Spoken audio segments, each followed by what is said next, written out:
This is for all you multi-talented, multitasking, multi-everything people out there. Take it away. Find your glory, write your story, fearless feet will carry you. Time you own it, take your moment, be a fire burning through. Hustling from night until morning, grinding it out, it won't be long. Feel your power, it's your hour, you inspire, you are strong. Enjoy your Zoa. No applause? You're all fired.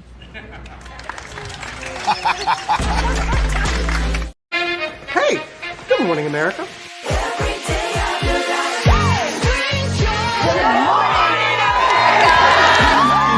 Good morning, America. Good morning, America. Good morning, America. Money! Are you ready? They are ready. Covering the biggest events in the country right now. There's a lot going on here. It's always a good time. That's what the show's about. That's good. Really good. Very good. Coming in hot, Jimmy, coming in hot. It's far from elementary. Oh. Good morning, America. I'm not going to try to strut like Michael or anything. I have known George a long, long time. Have you ever gotten him to dance? Look at that face. You don't just see it, you feel it. I'm in. I'm in. I'm in too.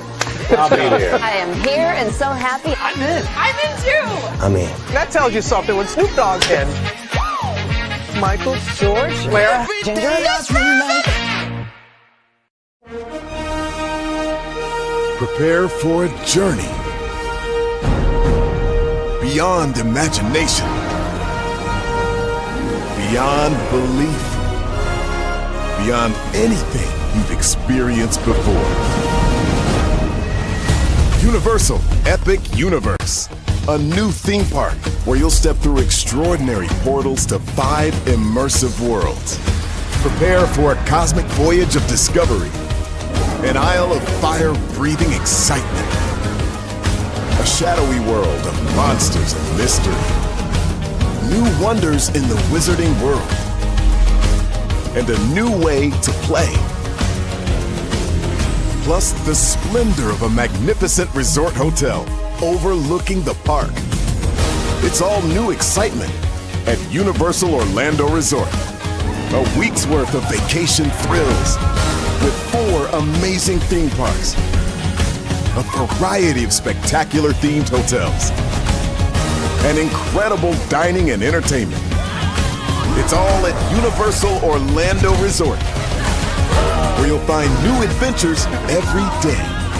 Explore the astonishing worlds of Universal Epic Universe at Universal Orlando Resort.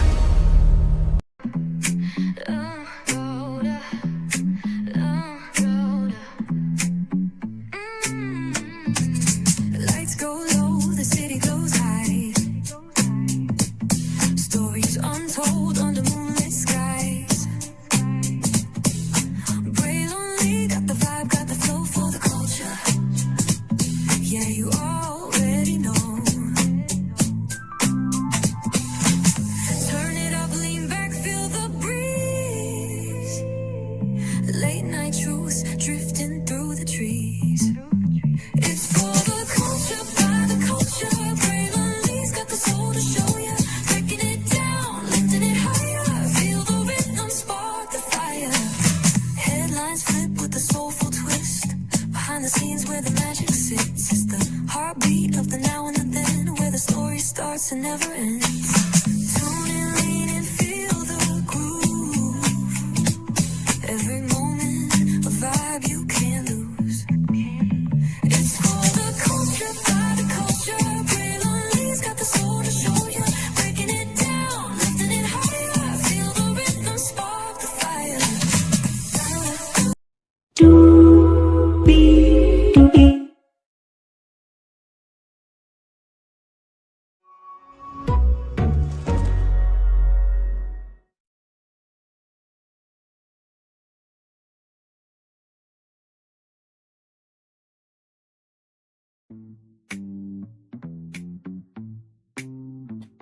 Well, hello to you,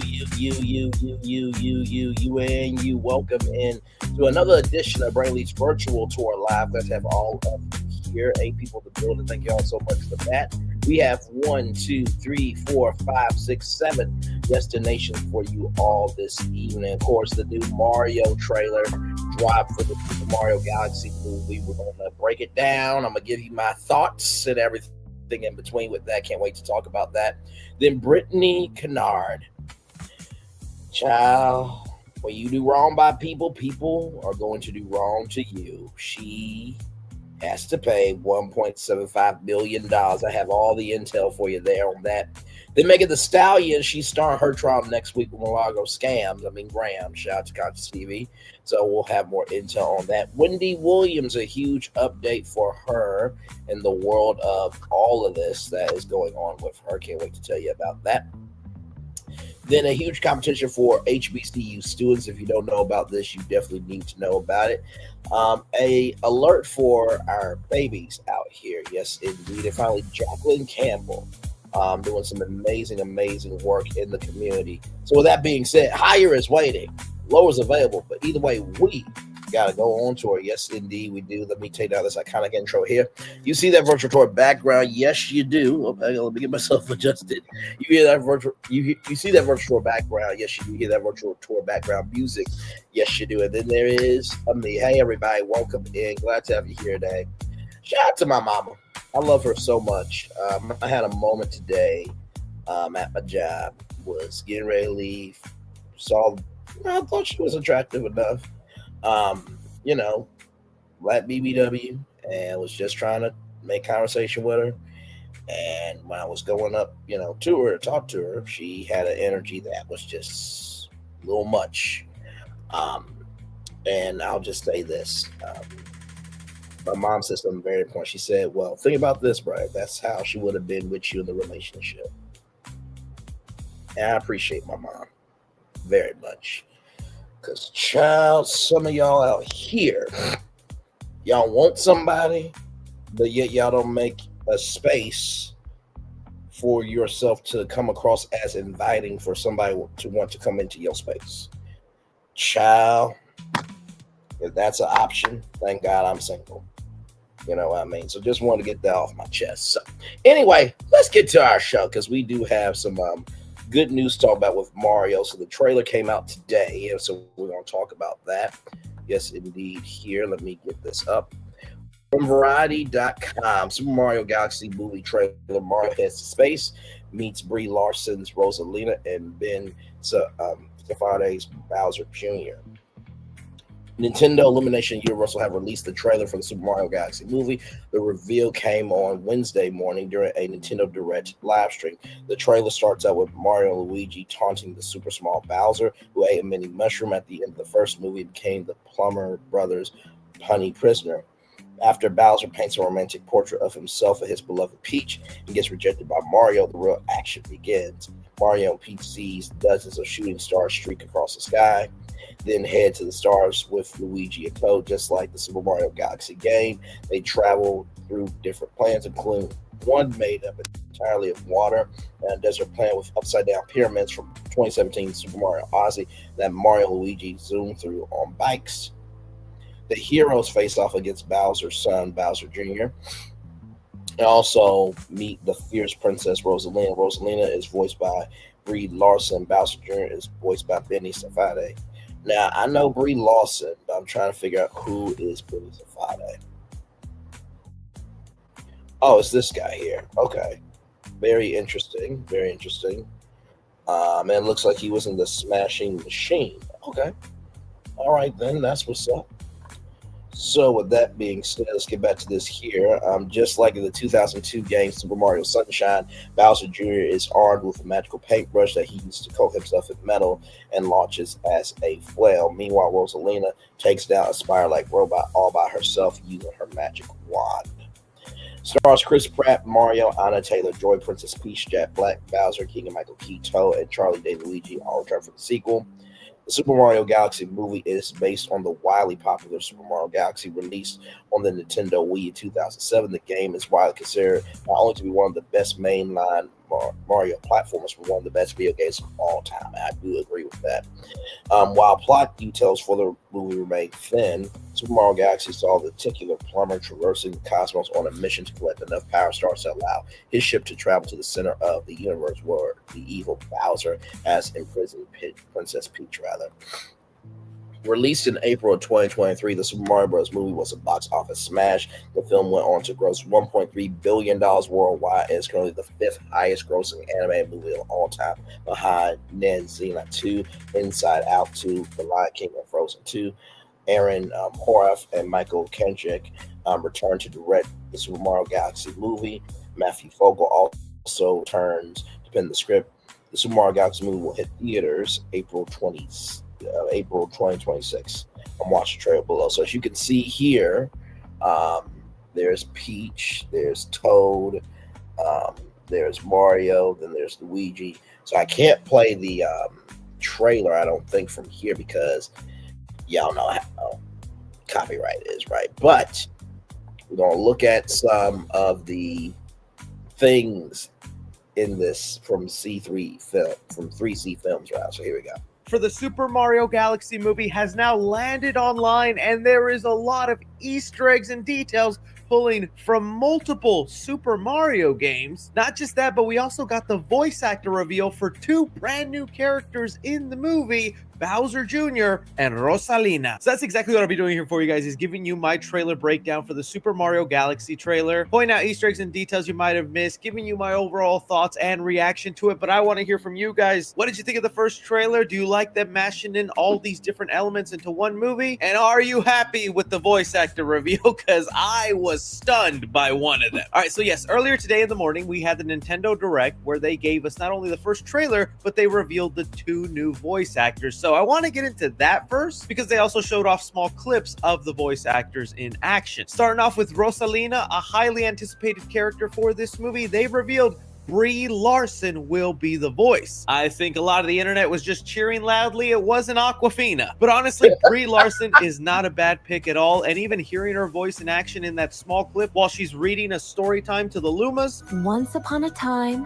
there was a brave and noble princess. We did that one last night. Love it, love it. Okay. I think she sounds perfect and great. And By the honestly, way, for those of you who don't know, these are the Lunas.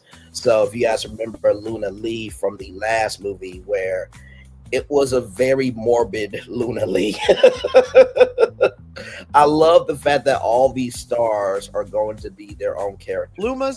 Once upon a time, there was a brave and noble princess. We did that one last night. Love it, love it. Okay. I think she sounds perfect and great. And honestly, she might be one of the only cast members in this movie that has actually played several Mario games, including Mario Galaxy. It's actually super well known that Brie Larson is a huge Nintendo fan. I threw my first boyfriend out of my house because I was trying to beat the final level in Super Mario Galaxy. Damn, Brie! Seriously. So honestly, pretty fitting role that I don't have a problem with. Now, moving on to the next person, because I really wanted to see who they were going to cast as Bowser Jr. And whenever they played the clip of the actor in action, I honestly thought, is it just Jack Black again? And they kind of pitched up his voice. And I got scared that was the case whenever Jack Black showed up on the direct to announce the voice actor. But oh, I was not ready for who it actually was.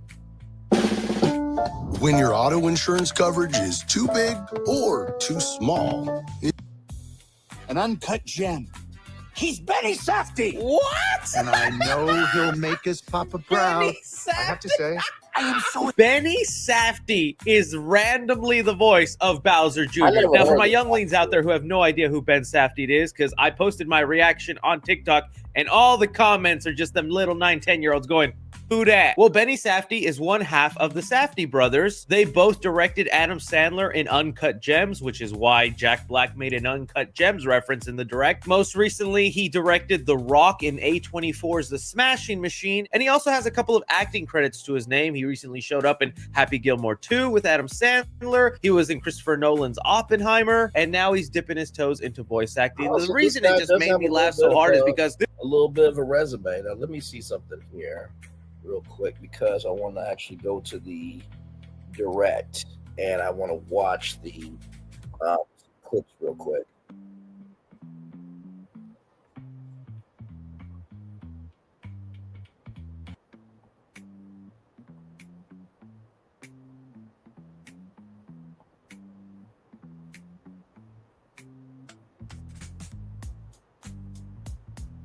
I'm watching the direct to see the scenes and stuff so I can react to it. Like I said, I don't think I can show the direct because y'all know how YouTube is. Now, when I did play something from Nintendo, I don't think I got dinged for it, but Illumination, Universal.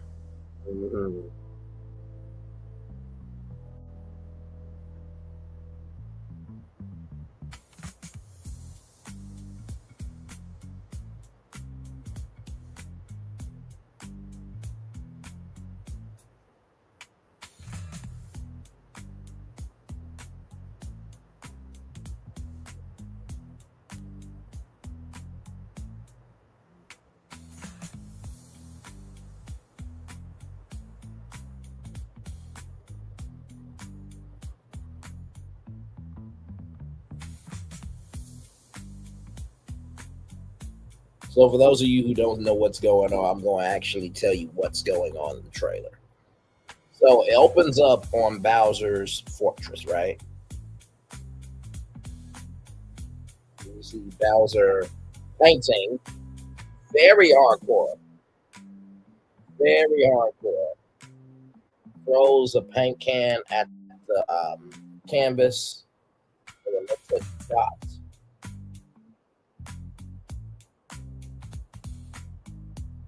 And so it is a skeleton of Mario with a shot face. And apparently, Luigi was like, he wanted to see us. Now, for a very small home, because Bowser got shrunk, this is a very nice home.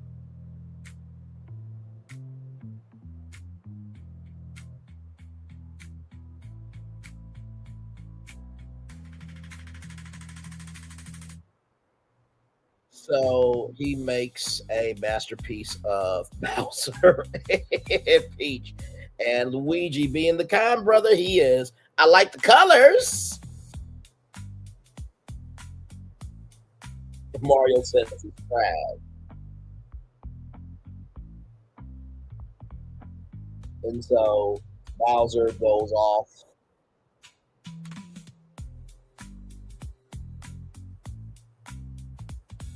And says, working through his demons, he suppose.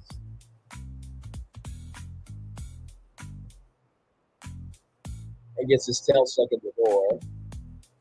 So the opening shot of Super Mario Galaxy, for those of you who don't know, there is a star festival where different stars are on the ground, and Mario is running through this star festival. It's incredible. So that looks like it's the opening shot of the film.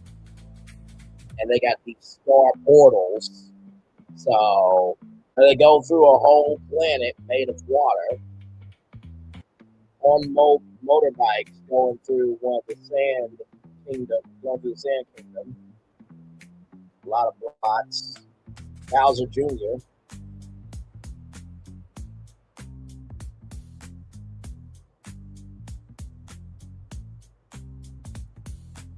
And so the paintbrush is a utility tool. And so he's able to utilize the paint Bowser Jr. to make a weapon. So then we see Rosalina.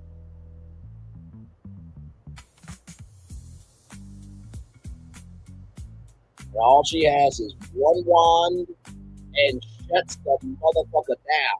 Do you hear?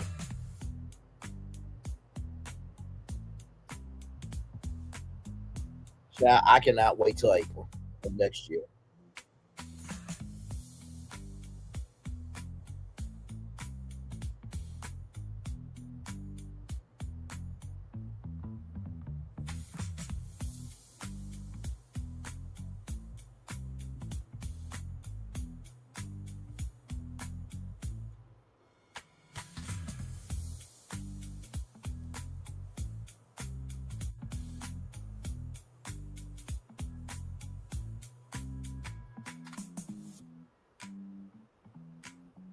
I'm getting to talk with Rosalina and Bowser new voices.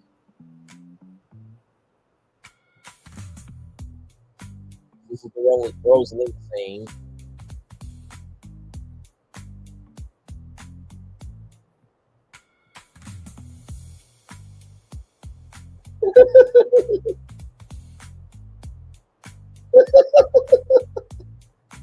That was so cute.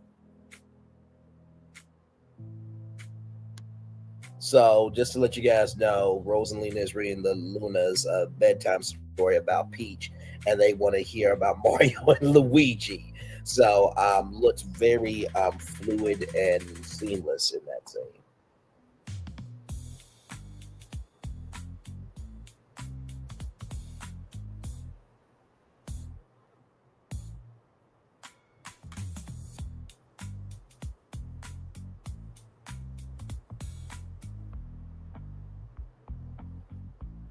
Wow. So here's the thing, right? Like, they got Bowser Jr. on the nose, right? And I mean, it's a big nose. No disrespect, Bowser Jr., but you got a big ass nose. But the voice, when you hear "Don't you take my Mama Peach away," it sounds a little bit more squeaky. So I don't know if they were trying to humanize the voice a little bit, but that's what it's looking like in this. I don't think Bowser Jr. has it. Oh, okay, yeah. So he's got his two front teeth. Oh no, he has one tooth. Oh my.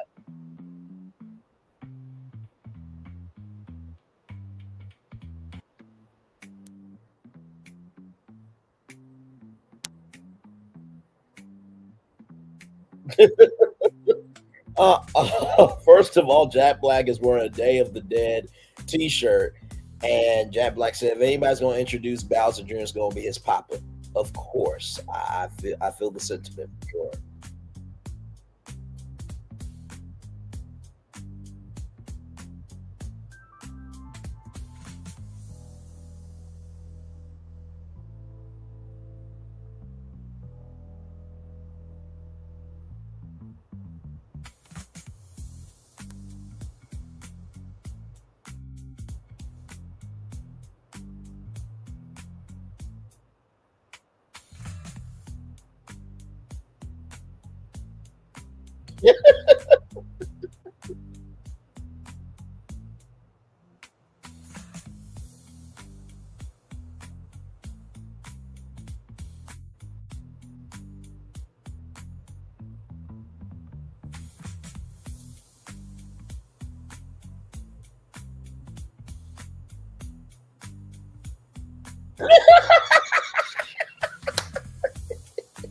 I love Chris Andrade.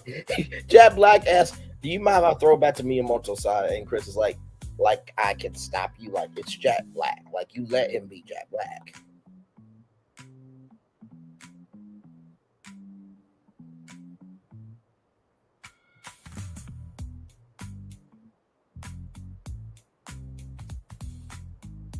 Wow. That is going, oh my God. Okay, let's get back to the breakdown of all this. Here we go. This is a guy that is known for making A24, dramas, and now he's just the voice of Bowser. And even with my laugh, he's putting in effort, man. Listen to that voice again. From the ashes of his father's defeat rises a new conqueror. No, he looks like he's taking it pretty seriously, and he's not doing what 80% of these celebrity voice actors do and just doing their regular voice with a tinge of an accent. So I laughed, but he's actually sounding like a character, so good pick, I guess. But now that leads us into the beginning of the trailer where we appear again on the Bowser Castle, very similar to how we had the Bowser ship in the first Super Mario trailer, only it's Jack Black's Bowser all tiny from the end of the last movie where they shrunk him, doing a little paint therapy of Mario all dry bone, as well as some fan fiction of him and Peach. Yo, Bowser, I don't blame you. I got the same one with Rosalina, man. But a couple of things I was thinking when watching this is I do think they wasted a good chunk of the trailer with this opening. It dragged on a little longer than it should. But following that critique aside, it is kind of nice seeing him have the continuity of the last movie. And you also know this thing is going to get toyified, where this little mini Bowser castle is going to be in every toy store. But when looking at some of his other paintings, I did catch an eye that we do have our first look at Bowser Jr. before he's revealed later on in this trailer, and that Papa Bowser actually painted him. And this was a mystery we were wondering about with this movie, because the video games are one thing, but the way the movie's going to adapt them could be different. And sometimes Bowser is just unaware that he has a child out there and that they're looking for him. But here it clearly shows Bowser is aware of his son, to where he's drawing him on his little ship that he's usually known for being in. That's going to be a fun part of explaining where Bowser Jr. has been all this time. If they're going to reveal who the mother is, because that's even still a big mystery in the video game, it'd be kind of fun for the movie to answer those questions. Also, is it just me, or did they add this line in the trailer? At ICUC, we move faster than the speed of social. We spark excitement, build communities. It's trash. Just so it can become a meme and spread around everywhere. That's definitely a memeable meme. It's trash. Hello, Lion Cub. Welcome in, and glad to have you here. I think this is your first time here. Welcome in, glad to have you here. We're just talking about the Super Mario Galaxy movie, just breaking this down from 3C Films. Shout out to 3C Films, a great content creator, by the way. You see this getting overused a lot, and I feel like trailers do that kind of stuff on purpose now. That is cinema. From there, though, I feel like the trailer really kicks off and shows off so many visuals that just had my memories flooding. We have Mario and Peach looking up to the sky as all these Luma stars are pouring into the Mushroom Kingdom. This is also how the Mario Galaxy game begins, and they're most likely here to warn them of the impending doom of Bowser Jr. They then immediately cut to a star launch that is also from Mario Galaxy. I talked about this when the first teaser trailer dropped. I hope they somehow put those in the movie, because I remember having my Wii and then just shaking it and going, come on, let's go, Mario. Don't clip that out of context, weirdos. And yeah, the first movie.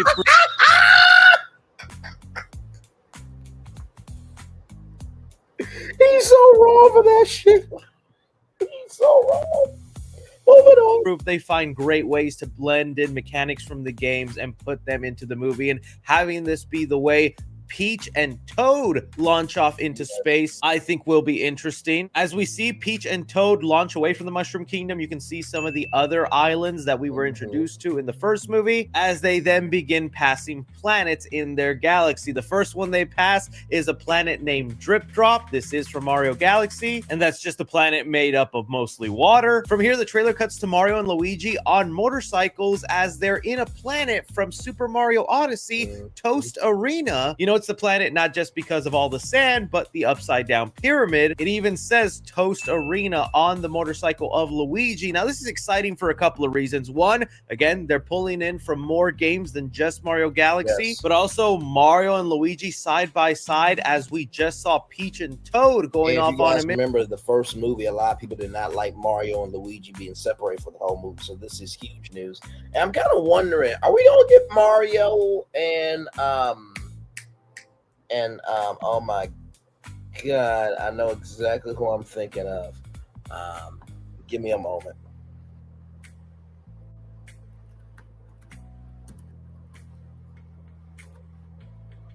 Pauline, are we gonna get Mario and Pauline? Because let me tell you something. For those of you who don't know, Super Mario Galaxy, there's something in the Mario universe where everybody's like, dump Peach and date Pauline, because Pauline threw him a whole festival for saving the city, while Peach only gives him a cake. So listen, that young lady that I tried to talk to, she's a Peach, okay? She ain't Pauline. So listen, that's neither here nor there, but let's roll on. So here we go.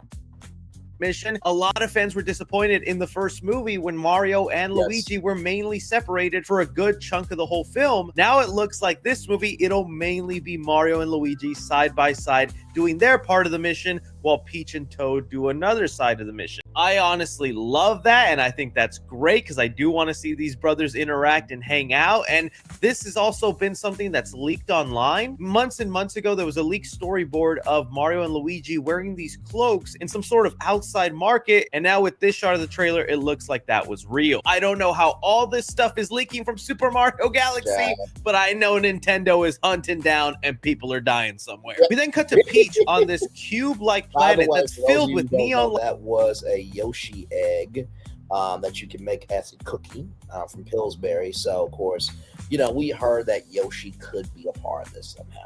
We have heard that. And then, of course, on the Old Spice deodorant, it was Bowser Jr. and Yoshi as well. But yes. But I know Nintendo is hunting down and people are dying somewhere. We then cut to Peach on this cube-like planet that's filled with neon lights everywhere, and even the floor matches a casino level in Super Mario Sunshine, another Mario game they're pulling in from. Peach here is battling a bunch of ninjas, which are these villains that first showed up in Super Mario 2, but most recently also in Super Mario Wonder, which is another game that they're heavily pulling in from. We know that because once it finally becomes time for Bowser Jr. to be introduced in the trailer, we see him activate what feels like the Spider-Man symbiote, where they did use a Spider-Man sound effect from Spider-Verse, the Prowler theme.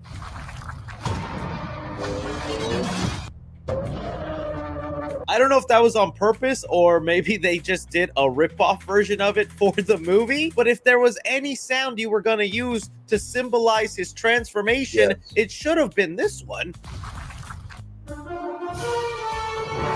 But here, Bowser Jr. is actually activating an ability from Super Mario Wonder, turning him into Wonder Bowser Jr. This is where he gets this purple-like chrome skin, has these green spikes on his back, and just looks kind of crazy. Again, it's just really awesome how in this movie they pull from so many different video games, whether decades old or just a couple years old. We do get to see his little spaceship that he's always riding in right behind him, so it will be something he'll be using in the movie. Even the paintbrush that Bowser Jr. is holding is a brush that appeared in Super Mario Sunshine. Bowser Jr. was using this brush to disguise himself as Shadow Mario, and now it looks like this brush might be the thing giving him his wonder powers. I don't know, kind of insane, but just as insane as some of these shots of Bowser Jr. about to fight off Mario and Luigi. That's gonna be awesome because I'm even just loving the camera angles and the visuals of this fight being set up. Having the trailer end with one of the first bosses from the Mario Galaxy game, Mega Legs, appearing at Rosalina's crib, which, yo,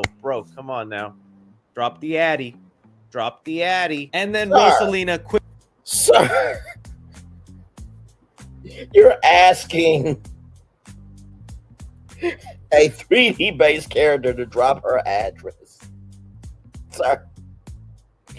Sir. Oh my God.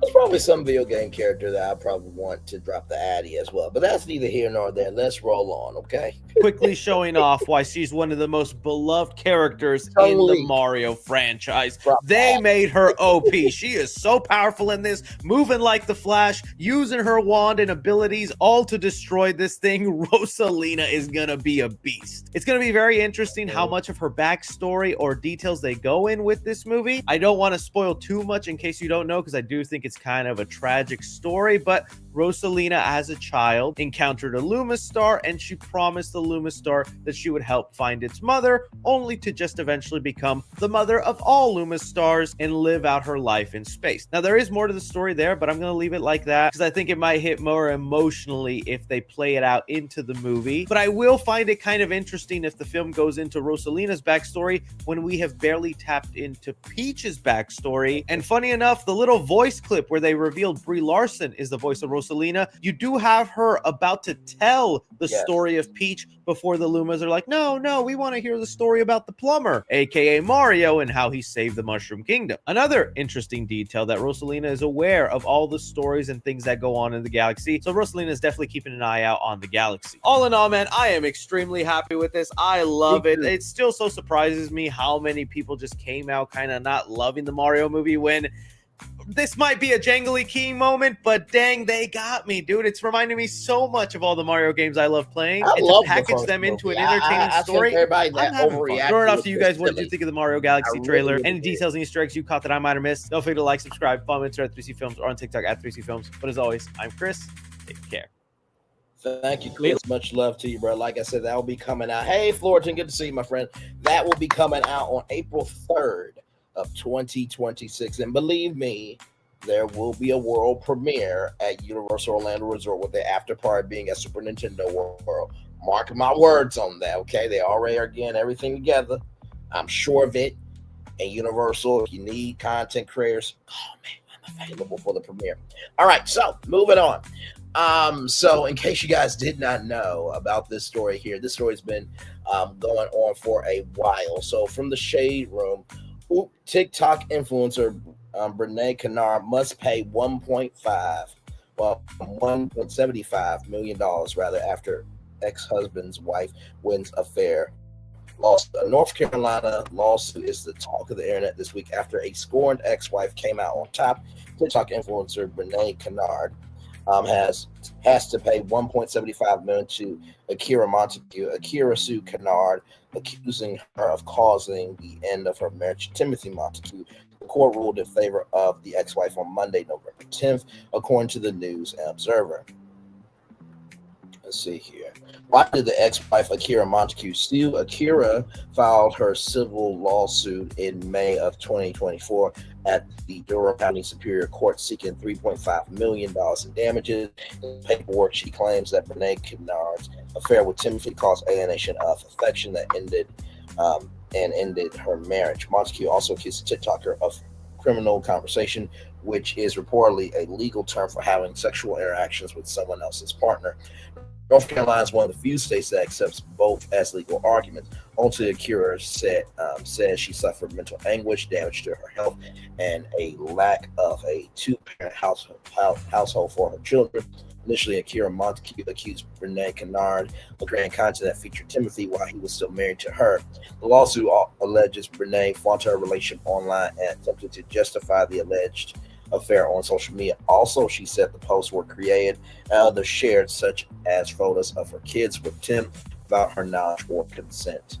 Over time, Brenay Kennard built a large social media following her day in the life. I was about to say day today, but day in the life videos and other lifestyle vlogs. To this day, she boasts nearly 3 million followers on TikTok and 275,000 on Instagram. Timothy is allegedly her manager, but they have known each other over a decade. Yahoo News reports that Tim testified to dating Brenay while they attended high school at the Word of God Christian Academy. Not the Word of God. How did God get this? Academy in 2014. Years later, in 2018, Montague proposed to Akira. In his testimony during the civil trial, he claimed that he did so with the cheapest ring without getting on one knee. Child, that's just tacky, wrong, and foul, honestly. Still, they followed through with the marriage. Meanwhile, Brenay got married to Devin Mayo, who also testified to the civil trial.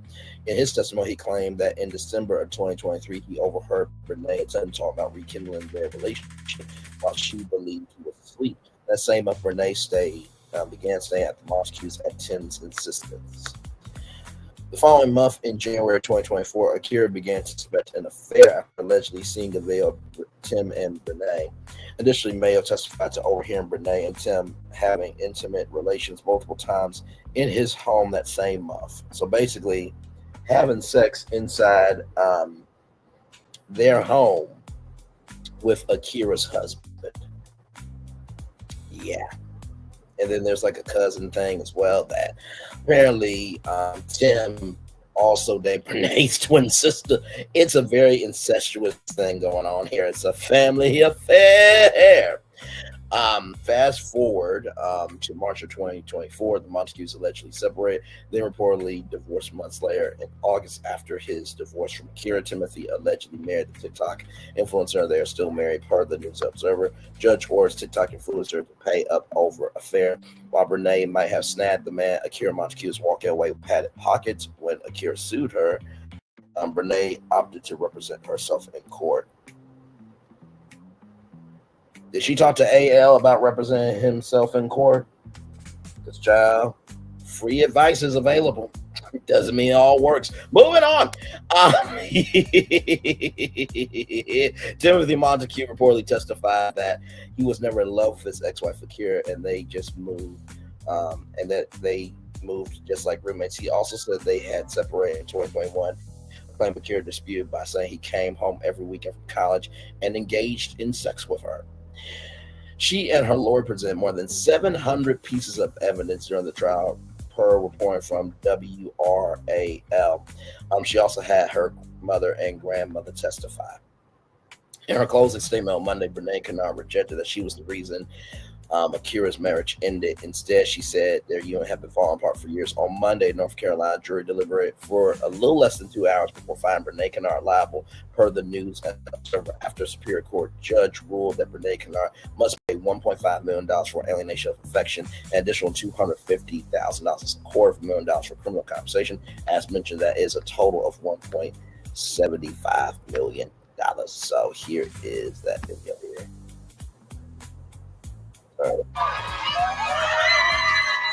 That's the sound of a $1.75 million cheer, coming just moments after court was adjourned. Akira Montague embraced her attorney, Robin A. Jones, as dozens of supporters yelled That's from a the hug. sidelines. Did you hear? Akira Montague's lawsuit, filed in Durham County Court, accuses Brenay Montague, an influencer with nearly 3 million followers on TikTok, of seducing and having an affair with her then husband, Tim.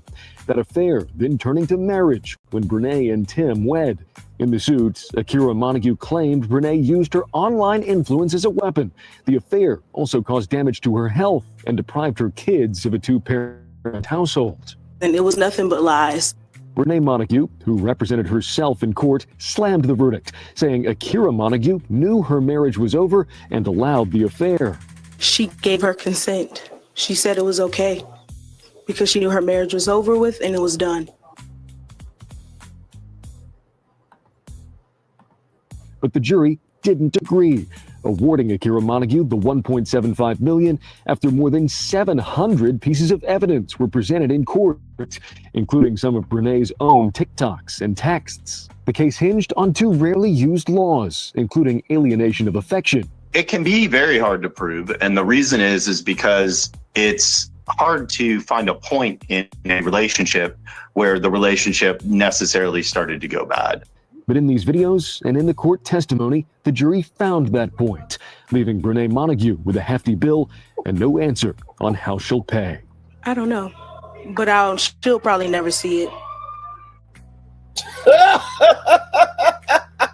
By the way, just to let you know, that cheering that you heard, that's also a sneak peek of how Thirsty Toxicity will be losing in court. Said no one ever, because it's never going to happen, child. And that is the reaction of Thirsty Toxicity after court when she has to pay.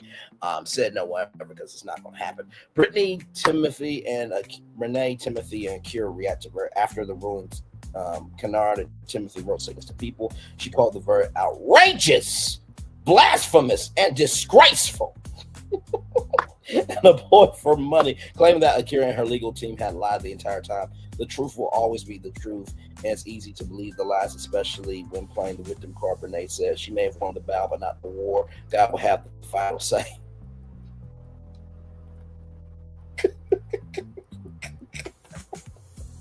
God will have the final say. Did you listen to Michelle Williams? When Jesus say yes, can't nobody can say no. When Jesus say yes, can't nobody can say no. Did you really listen to that before you got in the courtroom, child? I cannot. Speaking to the press after the verdict, Brenay claims she doesn't know how she paid, but she'll never see it. The court system has a way of making sure that you pay your money. Just ask Toss Away K. They had to pay Cardi B. Okay, all right. She said, as some trial watchers have pointed out just last month, Brenay flexed her new car to her 2.9 million followers. Separately, her husband Timothy used the same description, outraged for the ruling. He also claimed that his ex-wife pulled the sympathy card. It's easy to make someone out to be a villain when you don't want to face the truth or take accountability. Tim wrote, the marriage was not full of genuine love. All parties involved know that God will get the glory. My Lord Jesus. Meanwhile, Kira Montague is basket glory of her win. Her lawyer, Roberta B. Jones, also spoke to people via a statement. Jones clarified that Akira's lawsuit was not about vengeance but accountability. The evidence presented in this case overwhelmingly support my client's stance that Brenay Kennard not only alienated the affections of Akira's husband, but also inflicted emotional injury on his children as well. The statement said, Akira, her family, and I would like to thank all those that support her on this journey. So let's watch this here on the IG, the Instagram. So here we go, y'all. Here we go.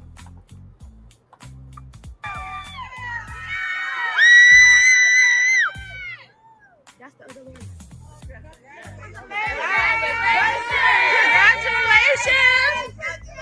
Can we ask y'all a few questions? Okay, go ahead. Okay. I got two. No, I just got two. Yeah. All right. Good afternoon. My name is Attorney Robinetta B. Jones of the Law Offices of Robinetta B. Jones, and I am the attorney of Akira Montague in this case for alienation of affection and criminal conversation. Imagine a person that you married and committed your life to, betrayed her with her close friend. This case was not about vengeance. It was about accountability. It is about recognizing that marriage is a promise that binds people together in profound ways. Love, commitment, and emotional fidelity are the pillars that marriage is built upon. In this case, when Brenay Kennard intruded upon the bond of Akira and Timothy's marriage, she inflicted a wound that reached Akira's core. A wound that was inflicted not only in private, but in public. Online via TikTok, Snapchat, and other platforms we use. We want to thank the jury for understanding the importance of marriage and rejecting the intentional and malicious act of Brenay Kennard. So there it is there, everybody. One more thing. Was arrested for cyber stalking ahead of the civil trial. Civil case aside, in September 2025, she was arrested and charged with cyber stalking in Durham County. Akira had filed a complaint against her for alleged repeated harassment, including threats and receiving unwanted messages.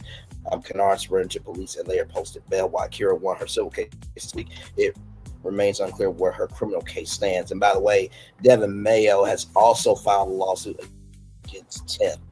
So if the wife went down, down goes the husband next, ladies and gentlemen. Here is that clip right here. Once again, shout out to the DD report right here, everybody. Here we go. That's the sound of a $1.75 million cheer coming just moments after court was adjourned. Akira Montague embraced her attorney, Robinetta Jones, as dozens of supporters yelled from the sidelines. She has received justice from losing her husband and the father of her children. Akira Montague's lawsuit, filed in Durham County Court, accuses Brenay Montague, an influencer with nearly 3 million followers on TikTok, of seducing and having an affair with her then-husband, Tim. That affair then turning to marriage when Brenay and Tim wed. In the suit, Akira Montague claimed Brenay used her online influence as a weapon. The affair also caused damage to her health and deprived her kids of a two-parent household. And it was nothing but lies. Brenay Montague, who represented herself in court, slammed the verdict, saying Akira Montague knew her marriage was over and allowed the affair. She gave her consent. She said it was okay because she knew her marriage was over with and it was done. But the jury didn't agree, awarding Akira Montague the $1.75 million after more than 700 pieces of evidence were presented in court, including some of Brenay's own TikToks and texts. That says that my client was telling the truth. The case hinged on two rarely used laws, including alienation of affection It can be very hard to prove. And the reason is because it's hard to find a point in a relationship where the relationship necessarily started to go bad. But in these videos and in the court testimony, the jury found that point, leaving Brenay Montague with a hefty bill and no answer on how she'll pay. I don't know, but she'll probably never see it. And honestly, her saying that, all that Akira has to do is take that to the judge. Bet!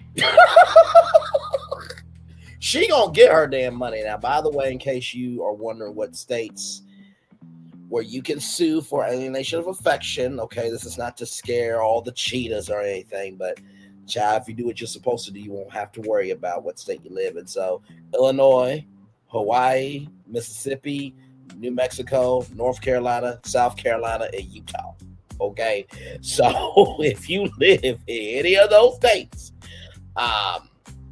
there it is. Okay, so just want you guys to know about that, child. All right, we have more Braylon Lee's virtual tour live coming up right from this space right here, right now. Speaking of trials, Megan Thee Stallions, defamation lawsuit against blogger Milagro scams. Gramz. Shout out to Conscious Stevie. Set to kick off next week. Possible jurors to be questioned about their knowledge of Tory Lanez. My bad. I'm sorry. Slip of the tongue there. Slip of the tongue. Right here. Have you heard? Oh, hang on. Let me go back. Have you heard of plaintiff Megan Pete, professionally known as Megan Thee Stallion, before today? If so, do you have opinions, positive or negative, about her as a personal entertainer? Number two, have you heard of defendant Milagro Cooper, also known by her internet handles as Milagro Scams, Gramz, and or Mob's World Before Today? If so, do you have opinions, positive, negative, about her as a person or as an internet personality? Have you heard of Daystar Pearson? This is number three, professionally known as Tory Lanez, my bad, before today. If so, do you have any opinions, positive or negative, about him as a person or as an entertainer? And then number four, are you aware of the criminal trial where Tory Lanez was convicted of powering Megan Thee Stallion? If so, do you have any opinions, positive or negative, about the outcome of that case? Number five, have you seen or read any articles, stories, or social media posts about this lawsuit? Number six, could you be impartial in your decision making in a case involving a celebrity plaintiff, either for or against them? Number seven, have you ever been involved in a lawsuit involving claims of defamation, infliction of emotional distress, or promotion of an altered sexual depiction as either as a party or a witness? If so, please describe what happened and how the situation was resolved. Number eight, if you have ever made a complaint regarding someone saying something untrue or false about you. If so, please describe what happened, how the situation was resolved. And number nine, which sources do you get your news, including social media platforms? And I think the biggest thing too is this should have been question number 10. What is your relationship like with your self-esteem and social media? I think that should have been question 10, because honestly, sometimes how you look at social media can depend on how you view yourself sometimes as well. But here it is here. According to court documents obtained by journalist Brenay Kennard, jurors may be asked questions such as those questions that I read. The trial is set to begin next week with more updates expected soon. So, as you know, we will be covering it, okay? And I know Armand Wiggins is probably already in Miami. We're waiting for you, good sir, for your live coverage there. Yes, indeed. Speaking of Miami, somebody that goes to Miami a lot, Wendy Williams. Wendy Williams does not have frontotemporal dementia. New test shows, okay? Excuse me. So both of these stories come to us from the Jasmine brand. The former TV host recently completed a series of neurological tests in New York City. According to a neurologist report obtained by TMZ, she does not have frontotemporal dementia. The findings delivered to Williams' legal team late last month contradict the previous claim that the condition justified the long-term guardianship she has been under for the past 3 years. Wendy has reportedly shown remarkable neurological resilience since becoming sober, but is still under strict restrictions and surveillance. As far as what's next, her legal team plans to file court documents in the next 2 weeks, requesting a hearing to end the guardianship. If the judge denies the request, celebrity attorney Joe Tapini Topinka, intends to push for a jury trial and ask jurors to free Wendy. We will keep you updated as this legal battle continues to unfold. So, Wendy, we are pulling for you. This is huge news. Huge news. All right. More Brenay Kennard's virtual tour live coming up right from the space right here and right now. So, if you are an HBCU student, I need you to come to your laptop, your desktop, your phone, your tablet. Hopefully, you got me on your TV if you're watching YouTube on TV, but get over here for this. This comes to us from blackprwire.com. National HBCU Orator Competition open to current HBCU students. The HBCU Oracle Challenge, a national competition that showcases the voices of students attending historically Black colleges and universities. HBCUs is open for submissions. The deadline to register is December 15th, 2025. The competition encourages students currently enrolled at HBCUs to express their ideas, engage in thoughtful public discourse, strengthen communication skills, and build leadership capabilities, and hone creativity through public speaking, rooted in the rich rhetorical tradition of the African American experience. This challenge provides a platform for emerging leaders to sharpen their voices and correctly engage with the pressing issues of our time. According to a press release from the Dream House Make a Difference Foundation, a nonprofit dedicated to empowering youth, young adults, and their families with education, mentorship, and comprehensive support services, the sponsor of the competition. The HBCU Oracle Challenge provides HBCU students with a platform to showcase their eloquence, intellect, passion, and deep understanding of issues through 4 distinct categories: prepared public speaking, extemporaneous public speaking, spoken word recitation, and public debate. Contestants may deliver a polished speech, respond on the spot to a current event or social issue, compose spoken word poetry, or participate in structured debate. View participants' guidebook and ambassadors operating manual for more information. The national finals will be held on April 18th and the 19th, 2026 in Atlanta, Georgia. Scholarships and prizes will be awarded to national winners in each category. UNCF, United Negro College Fund, encourages students attending our member institutions to participate in this competition, hone their public skills, and become the next great orators of this nation. UNCF is not a sponsor, partner, or owner of the HBCU Oracle or Oriental Challenge.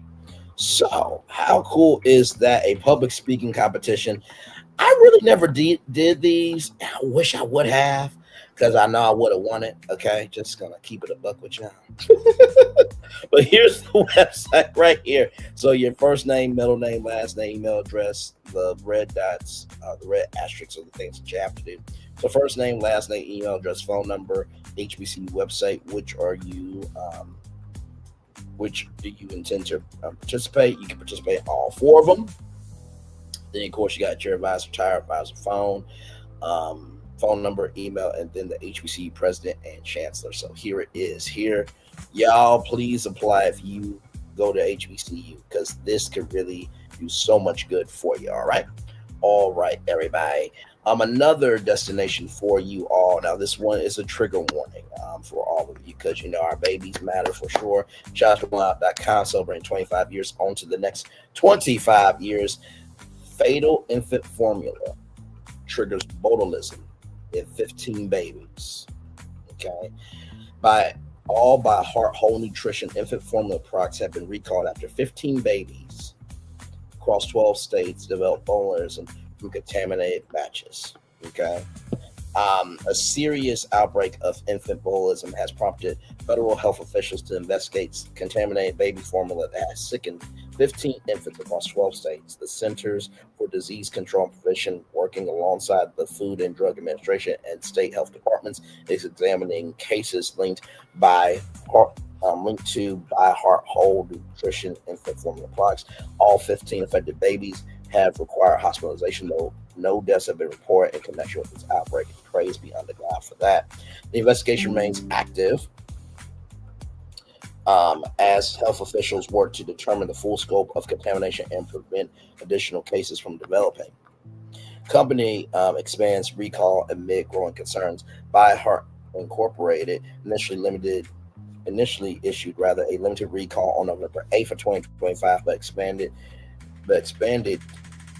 to include all By Heart Whole Nutrition infant formula products. Just 3 days later, the decision came after parents and caregivers reported that babies in the outbreak had consumed different lot numbers of the formula that were not included in the original recall. The expanded recall now covers all lot numbers and sizes of by hard whole nutrition infant formula, including both canned products and single-serve packets. The formula is widely available through online retailers and major stores nationwide, making the recall particularly significant for families who have recently purchased the products. Understanding infant botulism and its symptoms. Infant botulism occurs when babies ingest colonism botulism spores that sequentially grow in their intestinal tract and produce dangerous toxins. Unlike adult botulism, which typically results from consuming preformed toxins and contaminated food, infant botulism develops when the spores germinate inside the baby's digestive system. The condition often begins with constipation, which may be the first sign parents notice. However, the more concerning symptoms that typically prompt medical attention include difficulty feeding, problems with sucking and swallowing, a notably weak or altered cry, and loss of head control. This is a very serious thing, y'all. These symptoms reflect the progressive muscle weakness that characterizes botulism. Immediate action required from parents and caregivers. Health officials are urging all parents and caregivers to immediately stop using any by heart whole nutrition infant formula products. This includes all varieties, lot numbers, and package sizes, regardless of when they were purchased or whether they still appear on recall lists. Families should record lot numbers and expiration dates, if possible, before disposing of the products. However, if a baby has already consumed the formula, parents should retain any leftover powder for at least 1 month in case health officials need to test it. The formula should be stored safely away from children and pets during this period. Symptoms may take weeks to develop. One of the most concerning aspects of the outbreak is the delayed onset of symptoms. Infant botulism can take several weeks to manifest after exposure, meaning babies who consume the contaminated formula recently may not show signs of illness immediately. Parents who have used by heart formula should remain vigilant and monitor their infants closely during this extended period.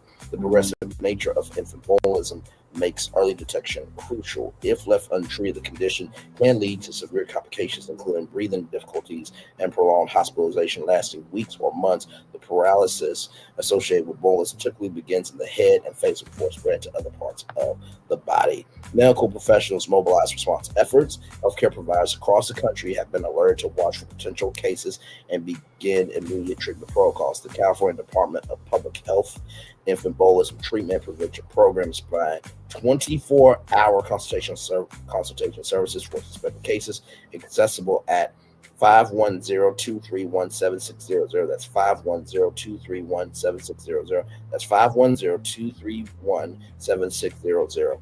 Medical professionals are being advised not to wait for laboratory confirmation before beginning treatment with Baby Big, the recommended therapy for infant botulism.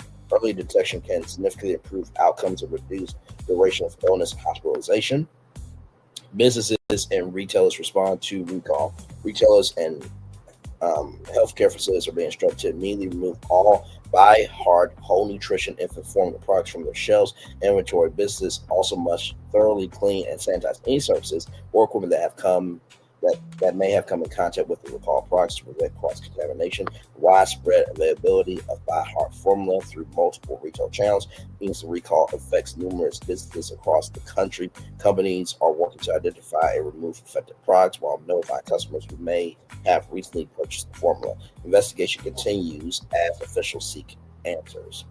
Federal and state health officials continue investigating how the contamination occurred and whether additional products may be affected. The investigation involves testing formula samples, examining manufacturing processes, and tracking the distribution of contaminated batches to identify all potentially affected customers. This outbreak serves as a reminder of the critical importance of food safety in infant nutrition products, where even small amounts of contamination have serious health consequences for vulnerable populations. Story credit CDC. So that's just to let you guys know what is going on. And I think this is the botulism right here. So just to let you guys know of what is going on. So please, for the love of God, if you have any by heart whole nutrition infant formula, if you are a mother or if you're a grandmother or if you're a caretaker or if you're a dad, please do what you need to do. Life is way too short. I had no idea that bowlism even existed. I didn't even know what it was. But when I saw this, I'm like, okay, we have to report on this today. So, yes, indeed. Yeah. All right, y'all. More Brantley's virtual tour live coming up right from this space right here and right now. Jacqueline Campbell launches Wealth Accelerator program. After 32 years in wealth management, Campbell launches a program to help Black women transition into lucrative finance careers amid widespread layoffs. Beautiful smile there, by the way. Jacqueline Campbell is the founder and CEO of Alexander Legacy Private Wealth Management, which she has owned for the past 5 years in partnership with the Carson Group out of Omaha, Nebraska. With over 3 decades of experience spanning private banking, investment banking, retail banking, and wealth management, Campbell has now become one of the few Black women to own an investment firm. She is launching the Wealth Management Accelerator program to help Black women affected by the 2025 layoffs transitioning to thriving finance careers. As one of the few Black women leading a private wealth firm, what drove you to launch the Wealth Management Accelerator program? I've actually been honored to own Alexander Legacy Private Wealth Management for the last 5 years in partnership with the Carson Group out of Omaha, Nebraska. However, I've been in the industry since '93, so it's been 32 years of being in this industry, from private banking to investment banking to retail banking to wealth management, and now in the independent space. One of the things that I always see when I go into these rooms is the fact that I rarely see people that look like me. There were points of that timeline where there were more people of color, but seeing here in 2025, I've seen the worst numbers that I've seen in 32 years, which is really what prompted me, especially after knowing almost 400,000 women of color have lost their jobs this year alone. I couldn't just sit on the sidelines and pretend like everything was okay. So I decided to ball up my 32 years of experience and roll out the Wealth Management Accelerator. Tell us about this opportunity. How does it help women looking to change careers? Right now, we're in the midst of what they call the greatest wealth transfer in history. In the United States alone, $124 trillion will be moving from the generations ahead of us to now the Gen X, Millennials, and Gen Zs over the next 20 years. Over the next 5 to 7 years, there's going to be over 100,000 people retiring in my industry. My industry is predominantly white male. A lot of them are preparing for retirement. But the problem that we've seen in this industry is that there hasn't been a really strong succession plan for bringing the next generation into finance. Over 50% of the industry is over 55 years old, but less than 30% is under 30 years old. The numbers are staggering. When we've all knows that all these Black women in particular were losing their jobs this year, almost 400,000 of them, it was like, what are we going to do if we don't have income? Black people contribute about $1.2 trillion in the United States to the economy, and Black woman is taking care of so many people. She's sometimes taking care of her parents, her siblings, her children, and she's pulled in multiple different directions. And that was really the passion and the desire. I feel like the calling that I had was like, I gotta take my 32 years. It's not just showing women financial literacy. It's about how you create 6, 7, in some cases 8-figure job opportunities. In some cases, if you venture into if you're in venture capital, rather, if you're in private equity, if you're in investment banking. Those are very highly lucrative careers for brilliant people who understand either numbers, or you can be on the other side where you're building out relationships and bringing clients to the table. There are so many different ways that you can be successful in financial services. It's just not enough Black people in the business, which is why I'm leveraging this opportunity to help upskill and reskill people in finance. You partnered with leadership expert Christy Rutherford to develop this program. Why was it important to address both technical skills and mindset transformation? It's one thing to just go and get a certification and now have that skill set, but it's another thing to be able to now go out there and apply it in a way that allows you to navigate, in some cases, the C-suite walls, the corporate suite walls, everybody. In some cases, you're navigating going to work with Fortune 100, Fortune 500 companies. There has to be a finesse and a swagness of really being a part of this industry. There's that bring your authentic self to work, but then there's also a level of finesse when it comes to being a part of the Wall Street community, being a part of financial services. So the other thing, excuse me, that's so key that Christy does is because a lot of the women are dealing with trauma. They potentially were let go of their job in the middle of nowhere, and they weren't really prepared. So maybe they didn't have a plan B. So they don't have that income coming in. We're watching stories right now, federal workers lining up in DC to go to food banks because they missed one paycheck. That's scary. These are federal workers that were probably making six figures, but yet we're one paycheck away from the food bank, and that's where trauma and a lot of anger comes in when you're preparing for a second act. Where I feel like Christy is really bringing her genius is really helping with that sort of pivot so that people can leave some of the traumatic baggage behind, because for you to really be successful in this business, the money, making, and finance, you got to have a laser focus. This is not going to be for everybody, right? These are highly sensitive positions. When you're managing billions of dollars, this is not just for somebody who doesn't take it that seriously. These are for very mature professionals, people who really understand what it takes to get into these rooms, to have access to capital markets, to be able to do venture deals, private equity deals. That's where Christy and I coming together with my years of experience and her background, women empowerment, and her military experience, just having that level of discipline, all of that is necessary for us to create the type of army ride we're going to create, the new workforce to go out and deploy to some of these Fortune 100, Fortune 500 companies. The program includes Series 65 license preparation, executive mindset development, and mentorship. Walk us through what participants actually experience in the accelerator. This is such a dream come true because I pulled from the best of the best and put together this 90-day package. Not only are you going to get Christy with Rutherford and her genius, there's going to be that first sort of element, that first chapter of the accelerator is really that orientation, making sure we're laying the groundwork. You're going to be centered around people like Christy, a Coast Guard veteran, people like Dr. Anthony Chan, former chief economist for JP Morgan Chase, people like Valley Rainford, former leader of advancing Black strategies for JP Morgan. I got people from Wells Fargo, Citigroup, some of the top leading financial services organizations in the world that all are going to be at some juncture a mentor or some type of resource for anybody coming in. You're literally getting access to the Rolodex of Fortune 500 geniuses that have been doing this at least 20 plus years or greater. Then you're going to go through the Series 65 Accelerator. That's where we're going to really focus on preparing you for the exam. We're going to be teaching you skills and concepts and really the language of money, the language of wealth, and really help you break down some of those key terms at the tail end of the accelerator. That's when you're actually going to do your intensive with Kaplan. That's the educational program we have selected to help you study. That's the educational program that we have selected to help produce the study materials for us to then be able to prepare you to sit for that exam. The goal is by the 90th day that you're saying a test date so that you go sit for that Series 65 exam. Upon completion and successful passing of that exam, you'll be put into a talent database. Excuse me, where everybody that I know in the industry will know about you and that you are now skilled, licensed, and qualified because you've been trained by the best of the best. You're ready to either partner with them and join their organization, or you can take the exam and go out, and we can continue this by showing you how to be a consultant and run your own firm. My phone's still blowing up. I have the Oprahs of the industry calling me right now saying, what do you need? How can we support? That's the kind of love that people should expect coming into this program. We're going to surround you with the resources, surround you with the people that's going to keep you fired up, because environmental influence is truly important, especially for those of us that are going through this whole reset.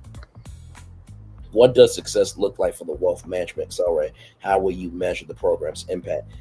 The goal is that after the 90 days you sit for that exam, you pass that exam. That's key performance indicator number one, is to actually get people to pass that exam, taking that study time very seriously, showing up for courses, being 100% attendance. That's going to be key. We're going to be tracking those kinds of things to really see who's serious about being a part of this industry. Once we pass the exam, the next measurement is getting that person potentially higher. Maybe they want to be the next employee at JP Morgan Chase inside of the private bank. What I do is then I socialize their bio and now their new certification and their training certificate to my friends and family over at the JP Morgan private bank to really get them interviewing with them, which is another great milestone checkpoint. If they get the job, we win, because that's the whole purpose, is to get the job, which is creating the income and creating not only just the income, but the exposure to being a part of an industry that's going to teach you about money so that you can go out and continue to develop your own wealth and help others develop wealth. I would say those are really the areas that we're going to be measuring success. How many people pass the exam, how many people get interviews, and how many people get hired. For people interested in joining, where can they find you? What are the requirements, and how can people support?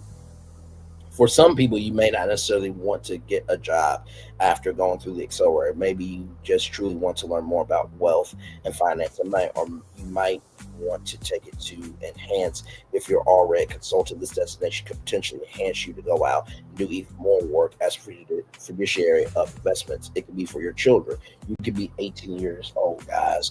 I'm also going to say this could be for you to send your children, potentially if you have 18-year-olds plus out there, and get them savvy on money so that they can understand how to help steward the family wealth and be more responsible with money. We're thinking outside the box with this accelerator. Our first goal is to create jobs, because we know how important it is to have income. But second, to that is also making sure that we create habits of wealthy people. So that's generational wealth that we're stewarding as we're teaching the next generation. You can find us at www.wealthmanagementaccelerator.com. We're going to be doing info sessions this week on Thursday at 7 p.m. Eastern Standard Time with myself, along with Christian Rutherford, walk you through a quick 30-minute of what to expect. We're going to do one more next Thursday as well. Then we're off to the races, because we're getting ready to start our first cohort, started in November. It was so important for me to make the super affordable, because people right now really need to make sure they have access to something like this. It's $4,977 one-time payment, or you can literally split it up. We have so many options where people are splitting it $100 a month. We want to make it affordable. At the same time, we need to be able to sustain the program, bringing in experts to making this a true 5-star what's called to experience. Our goal was never to cheapen this, but also to make it affordable so that people do have skin in the game. This is a very savvy opportunity. No one else is doing this. I'm very blessed to be one of the first people to actually think about our sisters and to actually put something in play that's not just about complaining about what's going on, but really being a part of the solution that's going to help them make some real money. We're looking for sponsors who want to invest in Black women, because they understand the importance of keeping our sisters not only employed, but understanding money and making. You can sponsor 10 Black women for $50,000. These 10 Black women will go on to make at least $100,000 each. So your $50,000 will turn into $500,000 of income. That is huge. We're looking for people like that can help us truly move this momentum forward. First of all, congratulations. First of all, just incredible. Now, I know $4,997 is a lot of money, but at least this sister is trying to do something for the culture. And a lot of times we do not support what we are asking for. So here is the website right here, which is an amazing, amazing opportunity. And of course, I will drop the link in the chat as well. And so right here, after you get the Series 65 holder license, some of the roles will be qualified for wealth advisor, financial advisor, investment analyst, chief investment officer, senior product strategist. With a nationwide demand for qualified professionals, including over 100 remote positions, your career can be as flexible as it is fulfilling. So there you go there. Of course, that is the website. So I will put the website in the live chat here and make it do what it do. Hey, Roxy R, good to see you. I hope all is well. But yes, that is our show. Of course, as you guys know, Jimmy Kimmel as well. A lot going on with him. I want to bring your attention to that right now. Jimmy Kimmel has taken the week off because if you don't know, Tuesday morning, Cleto Esposito III passed away at the age of 59 years old. So here it is from Riot.com. Jimmy Kimmel breaks down in tears honoring late band leader Cleto Esposito III. We are devastated by this. And so as you can see, very difficult very difficult right here for Jimmy, for sure. Jimmy Kimmel opened Tuesday's episode of Jimmy Kimmel Live for heartfelt tribute to his child and late night band leader, Cleto Esposito III, who died Tuesday at 59. We've been on the air for almost 23 years. I've had to do some hard monologues along the way. Kimmel said, crying rather, but this one's the hardest because late last night, early this morning, we lost someone very special who was much too young to go. And I'd like to tell you about him if you don't mind. As Kimmel recalled his lifelong friendship with Esposito, photos of their childhood in Las Vegas appeared on screen. Esposito's father, who is in Kimmel's band, and mother were in attendance Tuesday night. They were visibly moved by the tribute. There was a boy who lived on my block. He lived across the street and 2 houses over. He was a little over a year older than me. His name was Cleo, but we always called him Junior, Kimmel explained. Eventually, we met, became friends, not just regular friends. We became 24/7. Mom, please let me sleep over, please, kind of friends. One summer, I slept over at the Esposito house 33 nights in a row. My mother used to make me get down on my knees in bed to sleep at his house in front of him. And I would gladly do it because we were never bored. We were always up to something. Kimmel remembered his lifelong companion through stories of childhood mischief before explaining how he brought Esposito on to Jimmy Kimmel Live. Kimmel said Esposito was his first choice to lead his band after landing the show in 2003, although he admitted his pitch of my best friend from growing up plays saxophone, he could lead the band. Didn't sound too good. Despite his reservation, Esposito and his dad nailed the audition. They played Pick Up the Pieces by the Average White Band. Kimmel remembered Lloyd saw it. He saw the father and son. He said, I love it. He got up and left, and we've been working together every day almost 23 years. Kimmel later added, everyone here at the show, we are devastated by this. It's just not fair. He was the nicest, most humble, kind, and always friendly person. Kimmel concluded his monologue by thanking the audience. He also know that Jimmy Kimmel Live would take the next couple of nights off in the wake of Esposito's death. Kimmel had to abruptly cancel Thursday's episode or to tend to Esposito as the musician's condition took a turn for the worse. The host shared the news of Esposito's death on Instagram, writing to say that we are heartbroken is an understatement. Cleto and I have been inseparable since I was 9 years old. The fact that we got to work together every day is a dream neither of us could have ever imagined would come true. Cherish your friends. Please keep Cleto's wife, children, and parents in your prayers. This week's Jimmy Kimmel Live episodes have been touted as 80s themed. Tuesday episode of Jimmy Kimmel Live included Eddie Murphy, Mark Fairchild, and Emmy's Golden guest Men at Work. Perhaps this isn't the first time Kimmel has taken a personal day. Perhaps most notably, he took time off as his young son Billy underwent treatment for a heart defect, which required multiple surgeries. Billy is now said to be doing well and fully recovered. Kimmel is known for his close loyalty to friends and family, many of whom he employs on the show. And given that the situation involved one of his best friends, it was no surprise that he put them first and opted to pause Thursday's show. Very, very sad indeed. You know, like I said before, when you're in the world of media, you're doing, whether you're doing late night, daytime, a drama like Beyond the Gates daytime or late or primetime drama, what have you, you spend more time with the staff and crew than you do your own family. And so to be connected with somebody since 9 years old and to lose them like that, what a sad, devastating way,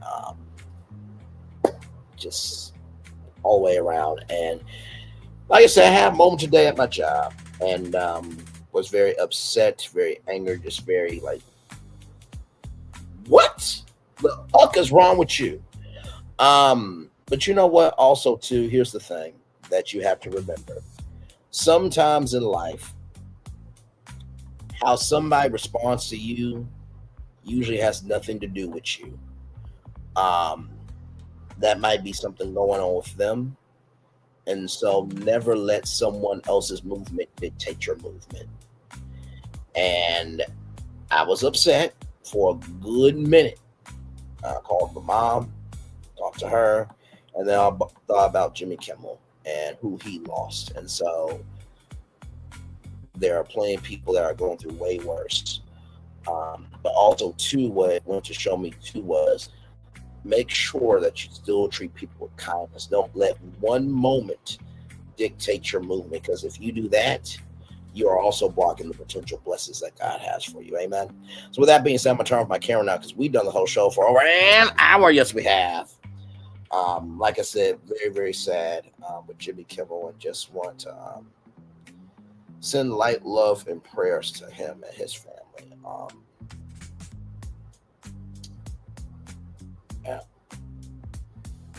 Yeah. Just very, very sad. Indeed. So just want to shine a light, give some heart, and give some soul to Jimmy Kimmel here. So we want to take a little bit of a commercial break, and we'll be back with more Brenay's Virtual Tour Live right after this. We are live on tour. Like, comment, share, subscribe. We'll be back right after this. Roll it, everybody.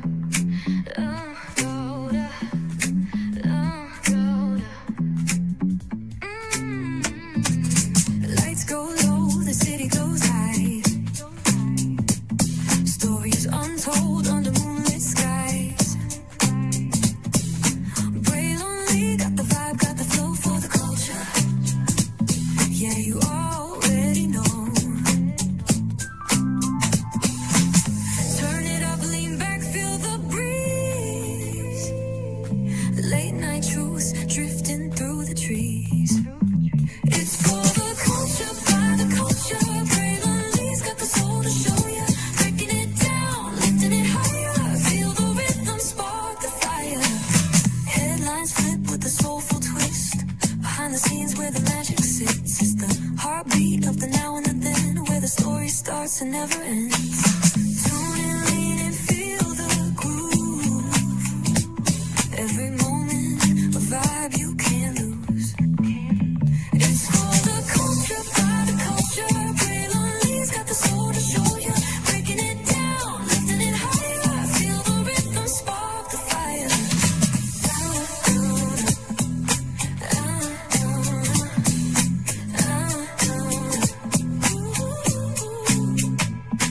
Hear the whispers in the city's hum.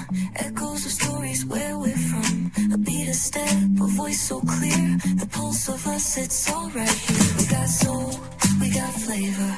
Every moment is a savior. Every experience is an overcomer. Turn it up, feel the glow, let the rhythm flow. Spotlight shining, we in the zone. This is the place where the culture's grown. Stories untold, now they're coming alive. Braylon Lee got the vibe tonight. One thing to know and two things for sure. Higher is waiting and lower is available. But either way, we gotta go on tour. It's Braylon Lee's virtual tour, where the culture makes its move. Feel the love, feel the truth. This is us, this is you. From the unknown, the unembraced, and more. This show, this brand, and the possibilities of what can be is all here for you. I'm just a kid from the rock, trying to be a rock for people, trying to make it best they can to become. Being moved as a creator of power to lift up all of us, not just a selective few. For the culture, by the culture, here we be. Braylon Lee, bringing life to your screen. Feel the soul, feel the truth. We're free, trust and believe. It's entertainment, news done away with. Braylon Lee, spotlight sharp like a diamond shine. We see the stars, but the stories align. Deep in the soul where the heartbeats find. The pulse of the people redefining time. And just a pro tip, people have to earn the right to hear your story. But in addition to that, people have to earn the responsibility to be a part of it. Just because we are not seen by everybody doesn't mean we are not been seen by who needs to see us. Noise equals attention and sound equals purpose. Anybody can be a creator, but it takes a somebody to be an artist.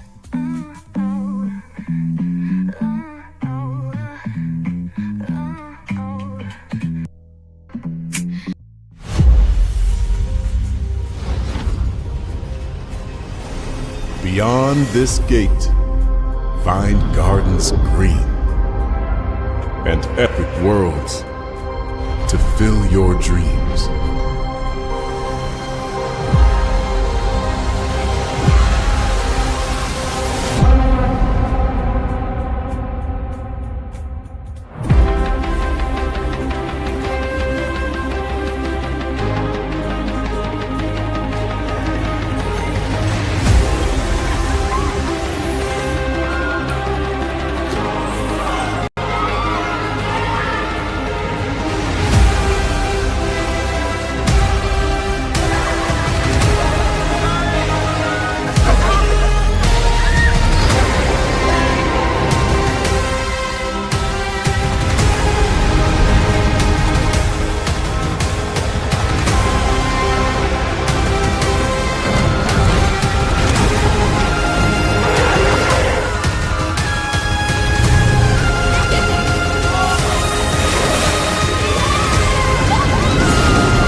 There's really no secret about our approach. We keep moving forward, with the hope that it will be a source of joy and inspiration to all the world. In Disney's 102-year history, there have been many defining moments and countless achievements.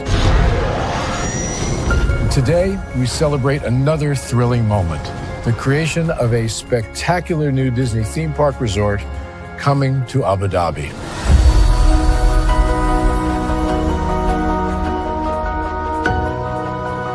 Abu Dhabi is a place where heritage meets innovation, a place where we preserve our past while designing the future. Bringing a Disney theme park resort to Yas Island, Abu Dhabi marks a historic milestone in our journey as a global family destination. The 7th Disney theme park resort destination represents a new frontier in theme park ambitions. Our resort in Abu Dhabi will be the most advanced and interactive destination in our entire portfolio. The location of our park is incredibly unique. It's anchored by a beautiful waterfront, which will allow us to tell our stories in completely new ways. Ultimately, this project will be a celebration of what's possible when creativity and progress come together. What we are creating with Disney in Abu Dhabi is a whole new world of imagination, an experience that will inspire generations across the region and the world.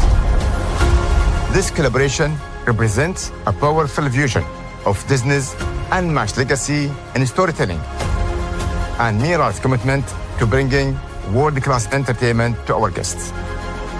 Abu Dhabi's vision for the future is to create a legacy for generations to come. Disneyland Abu Dhabi will be authentically Disney and distinctly Emirati. An oasis of extraordinary Disney entertainment at this crossroads of the world. It will bring to life our timeless characters and stories in many new ways, becoming a source of joy and inspiration for the people of this vast region to enjoy for generations to come.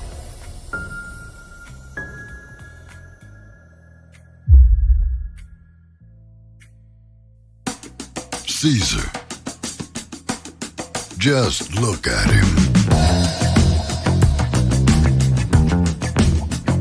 Politician. General. Author.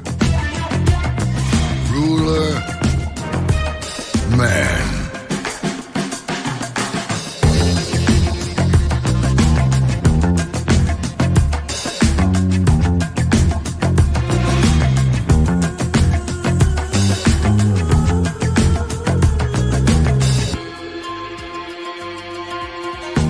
Legend has it, he's not only stared into the belly of the beast, he's had it for dinner. Here he's free to relax, or party, or relax, or party, or relax, and party.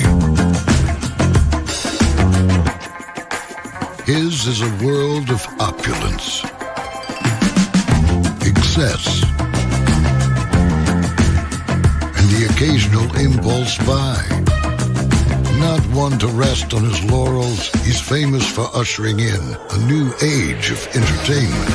So, for anyone seeking a place where the sun never sets on a good time, all this awaits.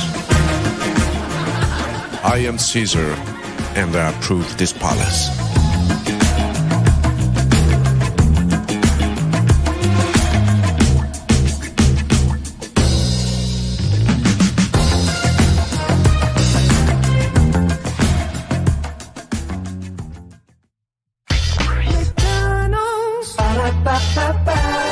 I'm loving it. I'm loving y'all right back. Welcome back into Brayley's virtual tour live. Y'all, that is it for me. Just wanted to come on and give you guys a good show. And honestly, I needed today's show after what happened. I'm going to be okay. I'm going to be all right. And God is on the throne. And there is more blessings to come. You know what I mean? Sometimes God protects you from what you want. and God will bring you what you deserve and what you need. Amen, somebody. Amen. So with that being said, let's make it do what it do, everybody. It's time for Dave Mover. In great attempts, it is glorious to even fail. Cassius Linus.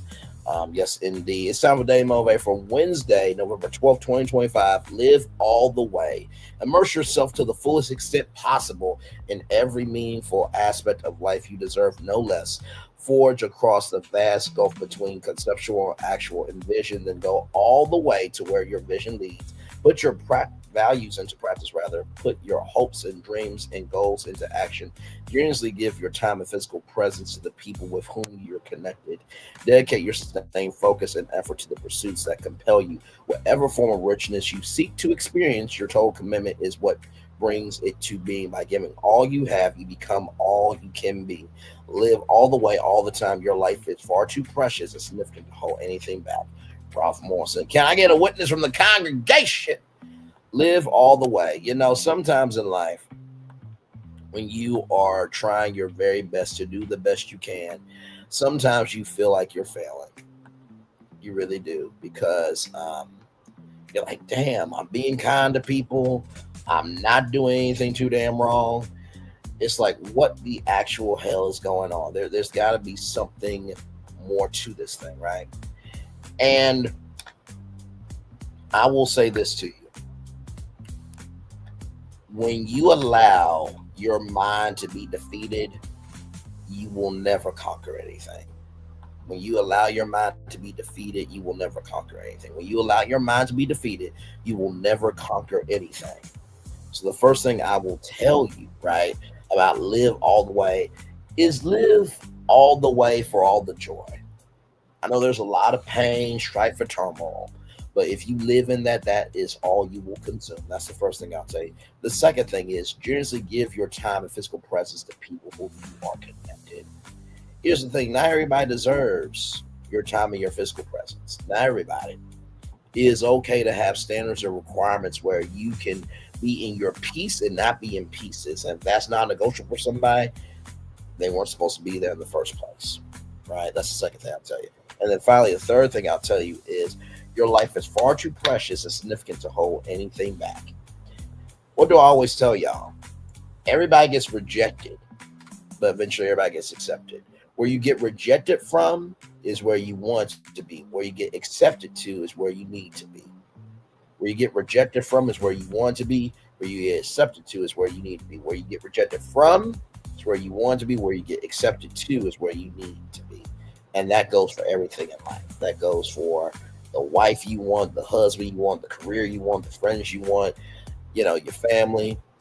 You're not going to be accepted by everybody. And that's okay. Because, child, guess what? If everybody accepted everybody, my Lord Jesus, the more you accept everybody, the bigger chance you have to get hurt. People don't have their circle small because they are not open. They have their circle small to protect themselves. So with that being said, it's time for the best outro on YouTube. Know what you do and do what you know. Never say one more special, because you are always one of us. And trust, you may not be where you want to be, but you'll be where you need to be. Do what you've been chosen to do. Wise one thing to call yourself is nothing to be chosen. One love, much love, all love. I have spent time with you. You have spent time with me. And hopefully by spending time together, we're awesome, great together. And always remember, we're doing radio, television, Clubhouse, living your best life, or just allowing yourself to know that at the beginning, middle, end of the day, life is, I put this because I've given so many metaphors before. Life is like food. When it's good, you don't have to season it. The more you season it, maybe that means that you should not eat it. Anyway, one love, much love, all love. I feel the love, and I send it right back to you. Good night, everybody. Love you all. Bye-bye. I thought I should tell you, they've been talking about you. Yeah, they've been talking about you. They've been talking about the fact that they've done everything they could to stop you and everything they could to block you, but you still win. They've been talking about the fact that they have undermined your success and they have tried to sabotage your seasons, but you keep winning. They've been talking about the fact that even though they don't like each other, they get together to try to kill you, but you keep winning. They've been talking about the fact that you were voted least likely to succeed, but like cream, you keep rising to the top. They've been talking about how they tried to burn your world down, but like the phoenix, you rose from the ashes. They've been talking about you. And you know what they say? Oh, she's just lucky. He's just lucky. But no, you ain't lucky. You're anointed. You got something on you. You got favor on you. You got power on you. You were born to win. Now they can call it luck, but it's grace. They can call it luck, but it's favor. But whatever they call it, it doesn't matter, because you know what God calls you? Do you know what God calls you? A winner. I thought I should tell you, they've been talking about you. Yeah, they've been talking about you. They've been talking about the fact that they've done everything they could to stop you and everything they could to block you, but you still win. They've been talking about the fact that they have undermined your success and they have tried to sabotage your seasons, but you keep winning. They've been talking about the fact that even though they don't like each other, they get together to try to kill you, but you keep winning. They've been talking about the fact that you were voted least likely to succeed, but like cream, you keep rising to the top. They've been talking about how they tried to burn your world down, but like the phoenix, you rose from the ashes. They've been talking about you. And you know what they say? Oh, she's just lucky. He's just lucky. But no, you ain't lucky. You're anointed. You got something on you. You got favor on you. You got power on you. You were born to win. Now they can call it luck, but it's grace. They can call it luck, but it's favor. But whatever they call it, it doesn't matter, because you know what God calls you? Do you know what God calls you? A winner. I thought I should tell you, they've been talking about you. Yeah, they've been talking about you. They've been talking about the fact that they've done everything they could to stop you and everything they could to block you, but you still win. They've been talking about the fact that they have undermined your success and they have tried to sabotage your seasons, but you keep winning. They've been talking about the fact that even though they don't like each other, they get together to try to kill you, but you keep winning. They've been talking about the fact that you were voted least likely to succeed, but like cream, you keep rising to the top. They've been talking about how they tried to burn your world down, but like the phoenix, you rose from the ashes. They've been talking about you. And you know what they say? Oh, she's just lucky. He's just lucky. But no, you ain't lucky. You're anointed. You got something on you. You got favor on you. You got power on you. You were born to win. Now they can call it luck, but it's grace. They can call it luck, but it's favor.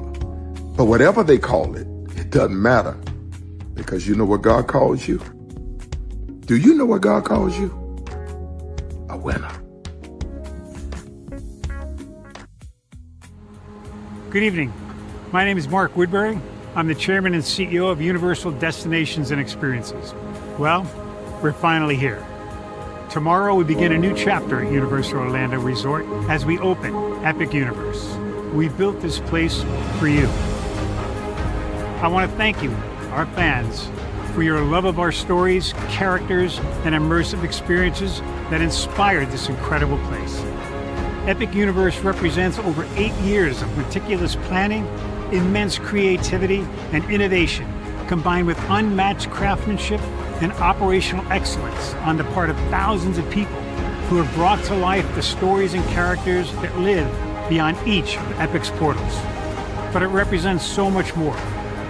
Your love of Universal and the deep connections we've shared together here in Orlando over the past 30 years inspired us to dream bigger and to push the boundaries to create something extraordinary for you and for generations of fans and families to come. And tomorrow, as we open Epic Universe, I can't wait for you to experience this place for yourself. Now it's your turn to step inside, to lose yourself, and to share this place with the ones you love most. As we open this park, we hope your world becomes a little more epic. Tomorrow, Epic Universe becomes yours.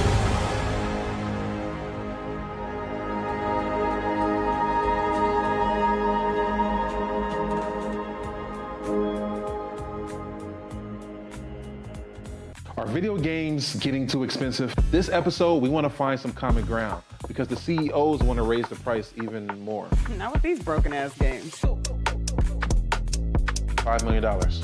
That's how much San Andreas costs to make. Is it their fault for selling or our fault for buying? Corporations claim all this stuff. Devs say otherwise. Sports gamers, cozy gamers, whatever you call the people who play Power Wash Simulator. I think it stings a little bit more because I'm spending my actual money and my mom is not. Imagine they get rid of all movie theaters and then charge you the same price to watch the same movie at home. That's like every streaming service.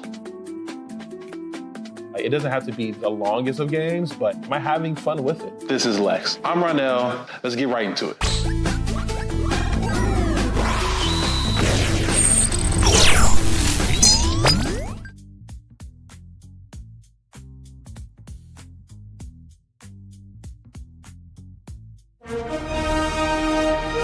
Prepare for a journey beyond imagination,